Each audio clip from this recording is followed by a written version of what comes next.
Hey, my name is Lilian Silva. I work at Auburn University, and today Randa Starnes of Tennessee River Music is joining me. She and I talked about her some of her experience throughout her career and also some aspects of her personal life working on the beef industry. To hear about your backgrounds and where you're from, anything that you wanted to share about that. Yeah. So I grew up, if you hear something in the background, I have my Darn. dog in the Nope, office. darn. So she is like, That's she's nice. like into everything. Um, but I grew up on a cattle ranch. So we have Hereford and Angus cattle and born and raised right here where I live now.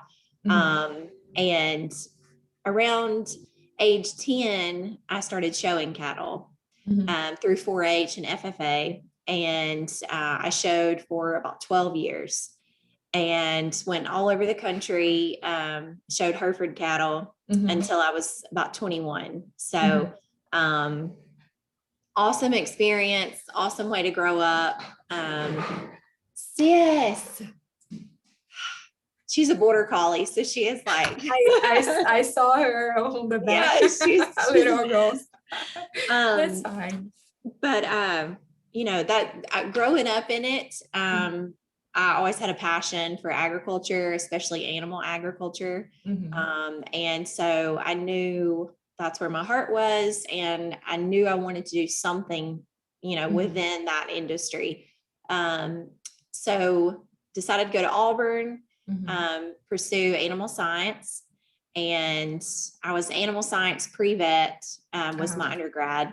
Um, about the start of my senior year, I realized that, I think going into school, you think animal science and it's, I have to be a vet. If I kind of want to do this, the vet, that's what I have to do. And there's so many other options that I never really even thought about until about the start of my senior year. And then I started thinking as far as having a family one day and didn't necessarily want to be on call 24 hours a day.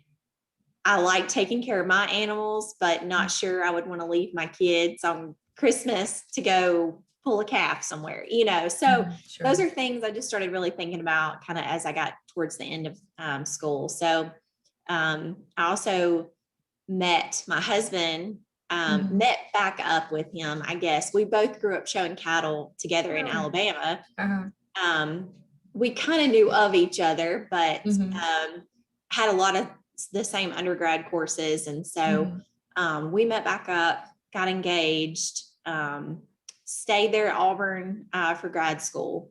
And we both were kind of on that same path of wanted to do something in animal ag, but vet school was just kind of out of the picture for us at that point, that we realized that's not what we wanted. So went to grad school. He studied under Dr. Rankins, who he's no longer there anymore, but I heard of him. yeah. So he did ruminant nutrition. Sure. And then I did animal welfare. I did a master's VAG under Dr. Green. Okay. I was going to ask you. Yeah. And so started getting done with that. And my family, we have about 3,000 acres here at home. And we run around 700 head of beef cattle. And, for my family, it was very much who's going to kind of take over. And we've always had people, work for us on the farm. And so it's really important. This was some of our family's land, and my dad and mom, they're like, we would love to see y'all come back if that's what you want to do. So we were very fortunate. We had somewhere to come back to.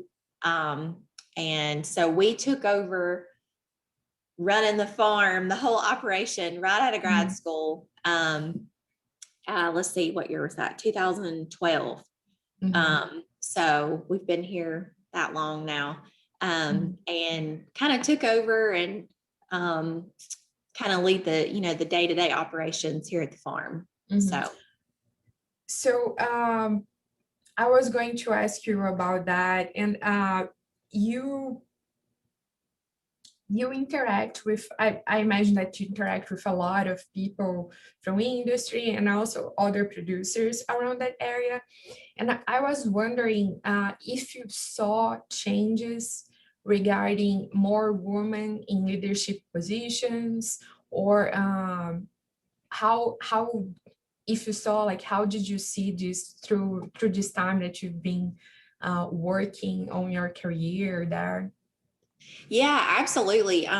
Which, Erin Beasley, I don't know if Mhm. you know Yes, her. yes, Yeah, yes, she's yes. head of the Cattlemen's Hmm. Association, which I think is so cool. Yeah. Because I've known Erin for a long time. I just interviewed Donna Kurtz this morning. So Okay, yes. okay. Yeah, yeah. So I think it's awesome. Erin's been there a long time. She's very knowledgeable about our Cattlemen's Association. And Mhm. so not just being a woman, but just she's so knowledgeable and Yeah. very fit for that position. And being a woman, I think that's pretty cool that she's head of Mhm. the Cattlemen's Association. And I think, you know, I'm on Instagram and social media and all Mhm. that. Sure. And I follow a lot of friends and then some other women just out west. And I think Mhm. that has been a really cool aspect of Mhm. bringing to light how involved women are in agriculture. I think for the most part that we've always been there, but Mhm. the ads and stuff you see is always a guy in a cowboy hat. Nothing Yes. wrong with that, Yes. but the women have kind of always been there doing the chores and all that. Mhm. But now, these women have their own social media and they're able to Mhm. show everybody they're out, breaking ice this week, in their Mhm. waters, or they're pulling calves. And so I think that's been huge. I know for me, I don't have a ton of people follow, but I've Mhm. got a lot of people that follow that have no idea about farm life. Mhm. They follow along for that reason. And they're Mhm. always like, we think that's so cool. We never knew how, in depth all this was, running Mhm. cattle. We just thought you had Yes. cows. And so I think that's been a really cool connection, I guess, for women Mhm. to have, where we kind of show, hey, this is what we do. And Mhm. we're kind of just as capable as, I'm working right Mhm. alongside my husband doing all this. Yes. So I think that's been really cool. But yeah, absolutely. And like with our junior Hereford Association, Mhm. junior program, there's been a woman in charge of it, and it's like the top junior program in the country. She's been in charge of it for several years now. Mhm. And so, yeah, I think it's cool. And Erin, I told her when they said she was going to take over, I'm like, that is so cool, because that's just not what you That's think of. exactly, yeah. So, That's why it's so important to see other women taking those yeah, leadership. Yeah, that yeah, seems really absolutely. nice. Yeah. So, did you have any role models when you were growing up, or even I don't know, in school or later? Um, for me, growing up showing cattle, we Hmm. were, it's very much a family thing. And so my Sure. parents went, and you see all these families, working Hmm. together, and there's always the stock show mom, the moms that, I mean, somehow they get their kids dressed, fed, and they're out there doing chores. They're washing Hmm. calves. They're corralling kids, all with a smile on their face and enjoying it. Hmm. And so for me, I guess all of those moms growing up, like Hmm. I look to them and I'm like, that's what I want for my family and Hmm. as a person. And I always say, tying into one of those questions you ask as far as the best advice, Hmm. my sister, she's 11 years older than I am. Hmm. And so she's my, gives me a lot of good feedback, I guess, Sure. and sound advice. She's always says, I've kind of been there, done that, and this is what I Hmm. would do, or this is what I wouldn't do. Hmm. And she always quotes Maya Angelou. Um, People will forget what you said, people will forget what you did, but they'll never Hmm. forget how you made them feel. Exactly. And Yeah. so I guess I try to embody that in everything. It doesn't matter if it's with my kids, our employees here at the farm, or people that I do business with, good, bad, and different. We can agree to disagree on certain things, but I always want people to leave my conversation or my presence feeling appreciated and respected and heard. And I always felt that with those stock show moms. And, like we were all kind of one big family and looking out for each other. And so, yeah, I guess those moms and just how, I don't, as a kid, you didn't really truly appreciate it. And now that I'm older with kids, I sit and look and I'm like, how did they do it? And, now I kind of know you just do it. But yeah, I like to embody just that. I like for people to feel appreciated and respected. And that's really big for me and in all aspects of everything we do. I actually have that quote printed on my living room, so I remember every time. Exactly. It is just leave the room. Yes, it is. And that's what. And my sister's the same way. We always say, we can agree to disagree on things, or we can, I don't know, but that sticks in my head. How somebody's made me feel. Yeah. I don't necessarily care what they've said, but how it made me feel. And so I try to instill that in my kids. And just as far as business, we actually have 3 businesses. So we have our cattle ranch. We have a bull collection facility right down the road. And then we opened up a meat market.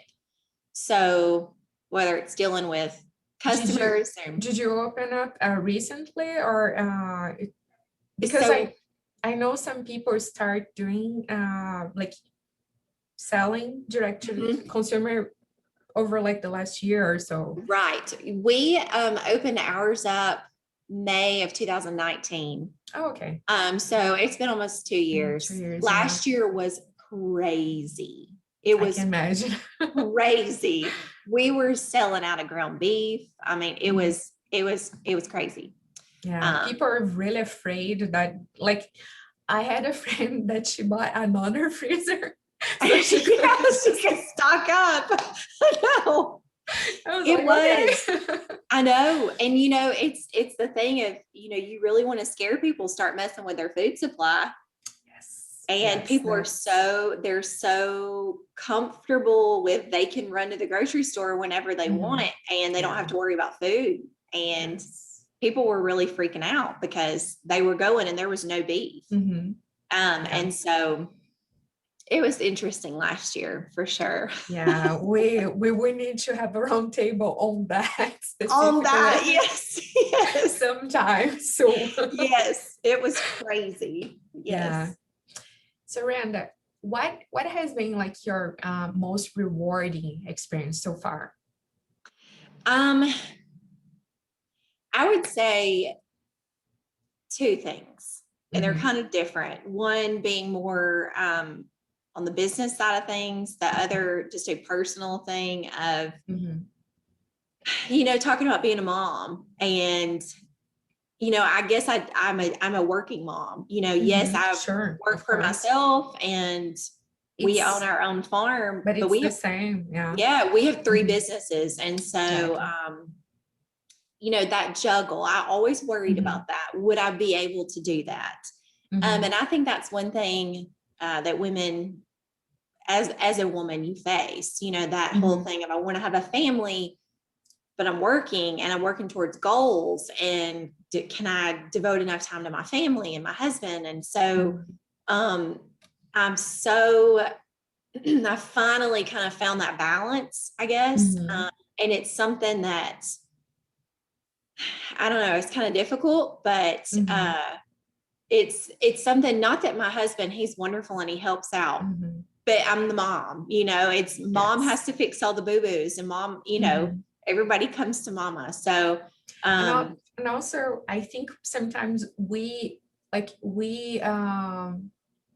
think more about that because we're always thinking like, am I not doing as much as I So this is really, really important what you're saying. Yeah. And it's, I think in agriculture, those that own our own farm and ranch, it's a blessing because, I can bring my kids to work, they work with us on the farm.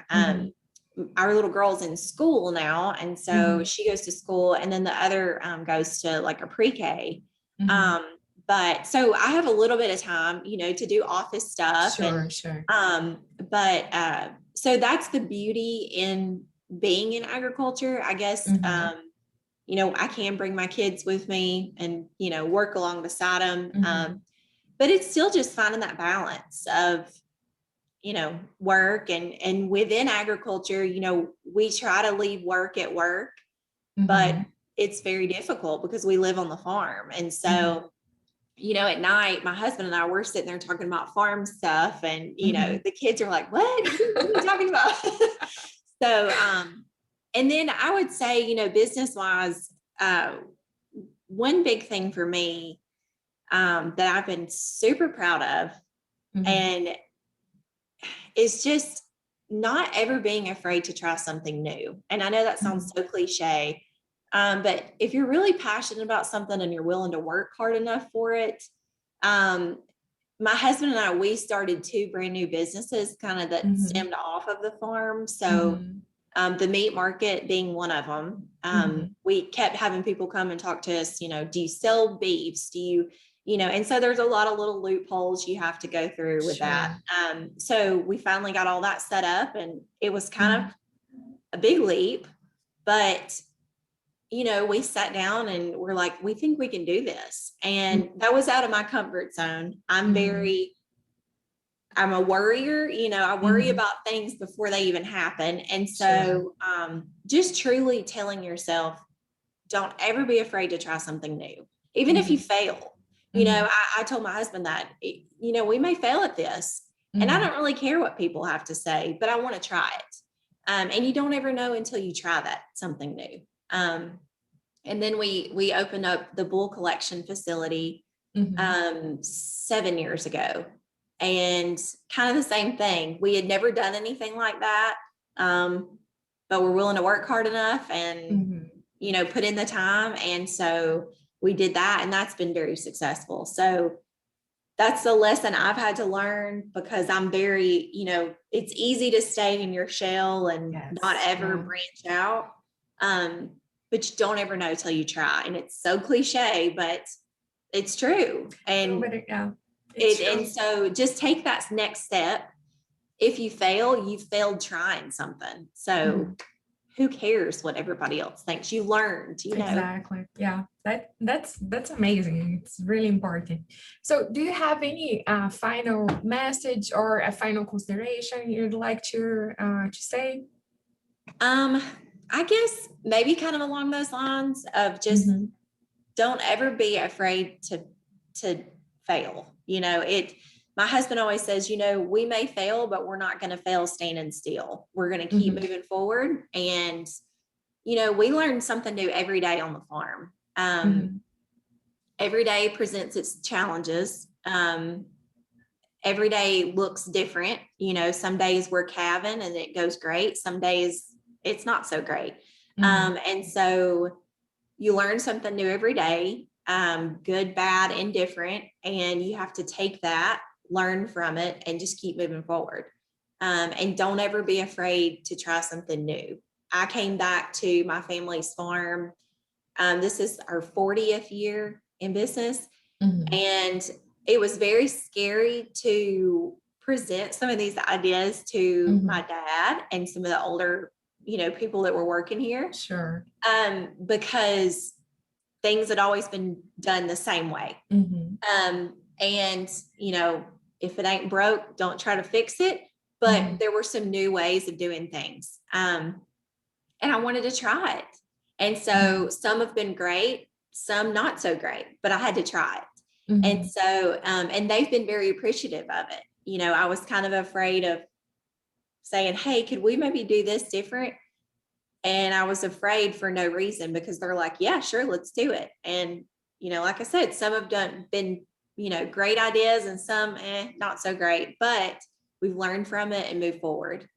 Mhm. So just don't ever be afraid to try new things. And as a woman in agriculture, um, you can do it, and you can do it all. You can be a mom, you can run your own businesses, or, that was always very challenging, to me starting out. Can I do this?